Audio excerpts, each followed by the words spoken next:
Hello, everybody from St. Augustine.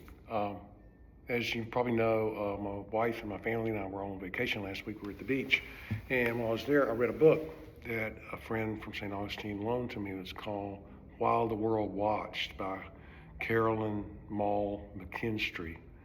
And Ms. McKinstry is survivor of the 16th Street Baptist Church in Birmingham bombing, which took place in September of 1963.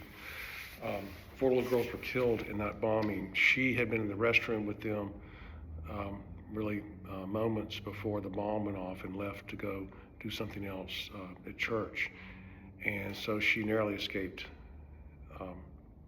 being killed in that bombing. The girls in there were good friends of hers, and one of them was her best friend. So it was a traumatic experience, as you could expect, for Miss McKinstry.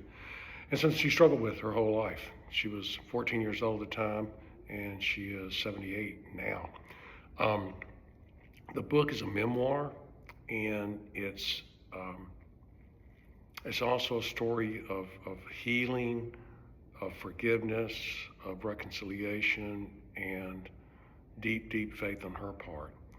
But she struggled for a number of years with that whole experience, really not knowing what was going on, except she was depressed and withdrawn and kept herself quite a bit. But through her own spiritual life and her own growth and her own walk with Christ, really, she has come forth from that experience to be a whole and very inspired person. But at the heart of what gave her healing and wholeness is her forgiveness of those who committed this atrocity in her home church, her home parish. And there's a quote at the beginning of the chapter that she talks about forgiveness from Martin Luther King. And what King said in a sermon in 1963 was, "Those who are devoid of the power to forgive do not have the capacity of the power to love." And what I believe King said, and what Miss McKinstry understood at a deep, soulful level, is that unless we can forgive others, our ability to love is limited. And part of the forgiveness I think she's talking about is knowing that we're forgiven and that we're beloved by God. And from that deep, deep source and reservoir of holiness, God's love and God's forgiveness, we have the capacity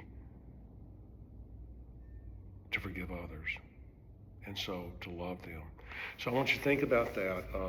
This is a woman who's been through something that hopefully I will never have to experience, and I hope that you don't either. But through the power of the Holy Spirit and the power of Christ and her belief that she is beloved, her belief that she is forgiven, she's able to forgive and love. And that is the heart of our faith. And I believe it's true what Dr. King said. If we can't forgive, we're limited in our ability to love. So know that you're forgiven. And from that, let it flow to forgive others and then be able to love. Because at the heart of the gospel is love. Take care. Take care of each other. Take care of yourself. Love each other. Know that you're beloved. Forgive each other because you're forgiven. Take care. See you soon. I'll be here Sunday. Come to church. Bye.